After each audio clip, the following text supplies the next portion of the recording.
மாவட்டம் அனுமந்தபுரம் வனப்பகுதியில் ராணுவ வீரர்கள் பயிற்சி முகாம் உள்ளது. இங்கு ராணுவ வீரர்களுக்கு துப்பாக்கி உள்ளிட்ட ஆயுதங்களை பயன்படுத்தி பயிற்சி வழங்கப்பட்டு வருகிறது. இந்நிலையில் நேற்று காலை இந்த பயிற்சி மையத்தில் இருந்து 3 கிலோமீட்டர் தூரத்தில் உள்ள சென்னேரி கிராமத்தைச் சேர்ந்த மோகன் என்பவர் மனைவி ஜெயலட்சுமி தனது வீட்டில் நின்று கொண்டிருந்த போது அவரின் உடலின் மீது துப்பாக்கி தோட்டாப்பட்டது. நல்வாய்ப்பாக அவருக்கு காயம் ஏதும் ஏற்படவில்லை. இதுகுறித்து கிராம மக்கள் செங்கல்பட்டு தாலுகா போலீசாருக்கு தகவல் தெரிவித்தனர். மேலும் அடிக்கடி இதுபோன்ற துப்பாக்கி தோட்டாக்கள் கிராமத்தில் வந்து விழுவதாக கிராம மக்கள் குற்றம் சாட்டினர்.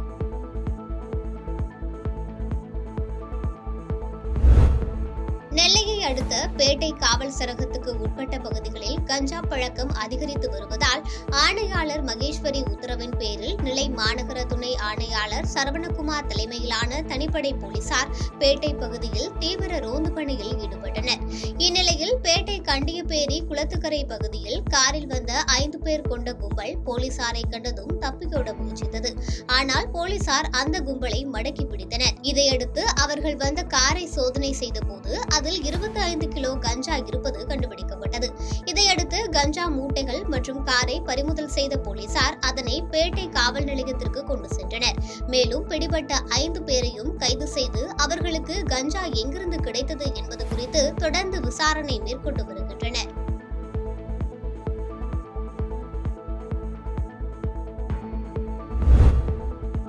மாநிலம் இடுக்கி மாவட்டத்திற்கு உட்பட்ட கொட்டாரக்கரை திண்டுக்கல் தேசிய நெடுஞ்சாலையில் சபரிமலை செல்லும் ஐயப்ப பக்தர்கள் சுற்றுலா பயணிகள் சாலை வழியாக வாகனத்தில் சென்று கொண்டிருந்தனர். அப்போது ஒரு வாகனம் மட்டும் அந்த சாலையை கடந்து சென்ற போது மலையில் உள்ள பாறைகள் சாலையில் உருண்டு விழுந்தன. குறிப்பாக இந்த சாலையில் ஒரு வாகனம் கடந்து சென்ற பின்னரே மலையில் உள்ள பாறைகள் மொத்தமாக சாலையில் விழத் தொடங்கின. இந்த வீடியோ தற்போது இணையத்தில் வைரலாகி வருகிறது. மேலும் பீர்மேடு தீயணைப்பு துறையினர் சாலையிலிருந்து பாறைகளை முழுவதுமாக அகற்றினர்.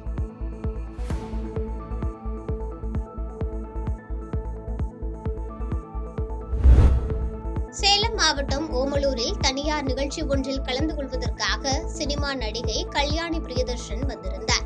பின்னர் செய்தியாளர்களை சந்தித்து பேசிய அவர், தற்போது ஜெயம் ரவியுடன் மிகப்பெரிய படத்தில் நடித்து வருகிறேன். இந்த படம் தனக்கு ஒரு திருப்பு முனையாக அமையும். என்னை பொறுத்தவரை அனைத்து நடிகர்களும் திறமையானவர்கள். அதனால் சின்ன நடிகர் பெரிய நடிகர் என்று இல்லாமல் அனைத்து நடிகர்கள் இயக்குநர்களுடன் நடிக்க ஆசையாக உள்ளது என்று கூறினார். மேலும் தனக்கு எப்போதுமே ரோல் மாடல் எனது தாய் தந்தைதான் என்று மகிழ்ச்சியுடன் தெரிவித்தார். ரவி சார் கூட ஜீனின்னு வந்து ஒரு ஃபேண்டசி ஃபிலிம் ப்ராஜெக்ட் போகுது. தமிழில் தான். அது வந்து ஒரு பெரிய பெரிய படமாக இருக்கும்னு நான் நினைக்கிறேன். ஆக்சுவலி நான் பிறந்ததும் வளர்ந்ததும் சென்னை தான். ஸோ இதுதான் எனக்கு வந்து I'm a Malayali by birth. ஆனால் என்னோட ஹார்ட் வந்து ஒரு தமிழ் பொண்ணு தான். So I just feel that this is my place. Ranipet மாவட்டம் சோளிங்கர் அடுத்த மெத்தவாடி கிராமத்தைச் சேர்ந்தவர் ரமணா. இவர் கடந்த ஆண்டு வாகன விபத்தில் உயிரிழந்தார். இந்நிலையில் இவரது நினைவு நாள் அனுசரிக்கப்படும் நிலையில் அந்த கிராமத்தில் உள்ள 70க்கும் மேற்பட்ட இளைஞர்கள் ஒன்று திரண்டு வாலாஜா அரசு மருத்துவமனை உதவியுடன் இரத்த தானம் செய்தனர். மேலும் நண்பனின் நினைவு நாள் வாழ்க்கை முழுவதும் நினைவில் இருக்க வேண்டும் என்று தங்கள் கிராமத்திற்கு செல்லும் சாலை முழுவதும் மரக்கன்றுகளை நட்டனர். இரத்த தானம் செய்த அனைத்து இளைஞர்களுக்கும் வாலாஜா மருத்துவமனை சார்பில் பாராட்டு சான்றிதழை மருத்துவர் ரேவதி வழங்கினார். இதில் செவிலியர்கள் ஷர்மிளா பானு, தேவி, ராஜேஷ் மற்றும் இளைஞர்கள் பொதுமக்கள் கலந்து கொண்டனர்.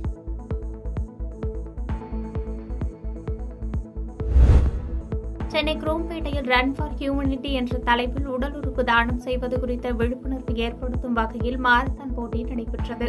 3000க்கும் மேற்பட்ட மாணவ மாணவிகள் கலந்து கொண்ட மினி மாரத்தான் போட்டி நண்பர்கள் அறப்பணி மன்றத்தினர் ஏற்பாட்டில் நடைபெற்றது.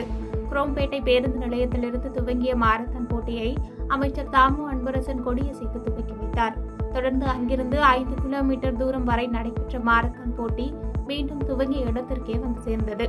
இதில் மாணவ மாணவிகள் பல்வேறு மாவட்டங்களிலிருந்து கலந்து கொண்ட நிலையில் போட்டியின் இறுதியில் வெற்றி பெற்றவர்களுக்கு பரிசுகள் வழங்கப்பட்டது.